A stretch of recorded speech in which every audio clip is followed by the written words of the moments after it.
Bonsoir, bienvenue dans votre édition de France 3 Euskal-Herri Pays Basque. Des logements truffés de malfaçons, 23 plaignants à la barre. Le procès fleuve du hameau de Plantoun s'est ouvert aujourd'hui à Bayonne. Peyo Laralde, premier qualifié des championnats de France de main nue en individuel. Il a battu Waltari hier à Armendaritz. Et puis l'inauguration officielle de Donostia 2016, la capitale européenne de la culture, c'était samedi. Les images dans ce journal. La fin d'une longue attente ce matin au tribunal de Bayonne. Les 23 familles du quartier Plantoun ont enfin pu assister au procès qu'ils attendaient depuis 7 ans. Leurs avocats ont décrit leur vie quotidienne dans ces maisons écologiques devenues, à cause de nombreuses malfaçons, de véritables taudis, selon les résidents.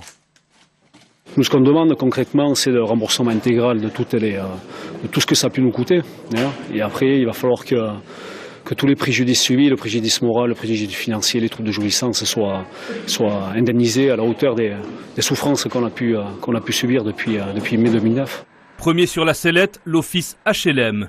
Habitat Sud-Atlantique a financé la construction, vendu les pavillons. Mais selon son avocat, les responsables des dégâts, ce sont les constructeurs, pas les financeurs. Les fautes qu'a mis en évidence l'expert judiciaire, ce sont des fautes essentiellement liées à la construction, c'est-à-dire la conception d'abord en amont et ensuite l'exécution. HSA, il va pas, avec ce que j'ai dit tout à l'heure, il ne va pas avec sa truelle et son marteau construire. Donc j'estime que sur le plan technique, je n'ai pas de responsabilité. Toute la journée, les avocats des entreprises impliquées ont donné aux juges leurs éléments de défense, cherchant la plupart du temps à minimiser leur implication dans ces travaux mal réalisés. C'est des grands comédiens, voilà, ils se balancent tous la responsabilité. Au bout, il faudra trouver un responsable. Voilà. Dedans, on est toujours nous les victimes, mais les calculs de ceci, les calculs de cela, voilà, c'est une grosse pantalonnade. Le tribunal rendra sa décision au début du mois de mai.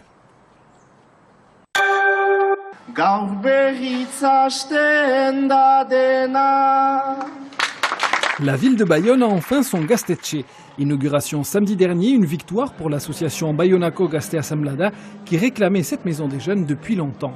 Depuis 2008, on a eu des hauts débats avec la mairie, des négociations et depuis 2013, on a réussi à obtenir des rapports plus réguliers et tout, et puis ça aboutit à ce local. Le Gaztetxe de Bayonne accueillera concerts et expositions. Il y aura en outre des ateliers à partir du 1er février. La foule des grands jours hier au trinquet d'Armendaritz pour une demi-finale de championnat de France de pelote magnon tête-à-tête. Affiche prestigieuse, Peyo Laralde était opposé à Waltari Agusti. Début de partie serré, les deux pelotaris se sont rendus coup pour coup. Je m'attendais à une grosse demi-finale et je crois que ça s'est vu dans la première partie de cette demi-finale. On était ensemble sans jamais réussir à le distancer. Et puis sur la deuxième phase, j'ai réussi à allonger un peu plus le jeu, à mettre mon rythme et justement à faire le creux pour arriver en premier à 40. Il aura en effet fallu du temps pour que Peyo Laralde, de 23 ans, arrive à prendre l'ascendant sur Waltari Agusti, 35 ans. La fatigue a fait son œuvre sur le pelotari d'origine cubaine, moins tranchant, moins précis sur la fin de sa partie. Score final, 40-26. Physiquement, je me sens très bien. La partie était à un autre niveau. C'est une partie intensive. On ne s'arrêtait pas, on a bataillé beaucoup. Bon, il a fini les points mieux que moi, et je le félicite. L'autre demi-finale devait opposer vendredi dernier Baptiste Ducassou à Bichincho Bilbao. Mais le trinquet d'Arkang était impraticable en raison de la condensation. La partie a donc été reportée à ce vendredi 29 janvier.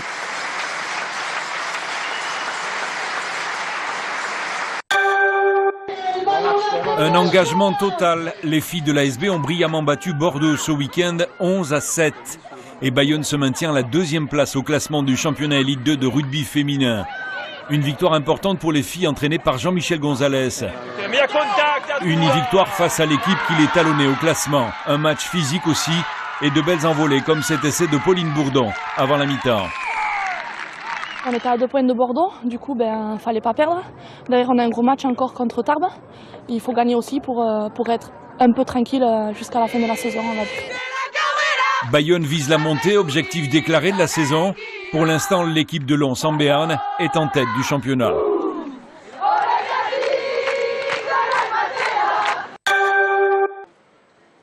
Donosti 2016, ça commençait ce week-end. Soirée d'inauguration samedi avec spectacle son et lumière sur le pont Maria Cristina. Plus de 50 000 personnes s'étaient déplacées, un public fier de voir Saint-Sébastien nommé capitale européenne de la culture. Phénoménal, stupéfiant. C'est très bien qu'il y ait quelque chose comme ça. Pour la ville, c'est une chance de se faire connaître en Europe. C'est quand même un événement culturel très très important. En plus, bon, je suis un voisin et puis bon, on est en escalerie, donc c'est vraiment une très très grande chance pour Donosti et pour tout le Pays Basque que voilà, Donosti soit la capitale européenne de la culture. Dernier préparatif avant le spectacle, parmi les équipes de techniciens, on retrouvait des pompiers venus d'Ustaritz. Ils participaient avec leurs homologues espagnols à ce premier événement de la saison. Ben là, on a établi 2 lances. On a établi 2 lances, c'est ça. Voilà, 2 lances et on va arroser le... Voilà, on est prêt au coup d'envoi.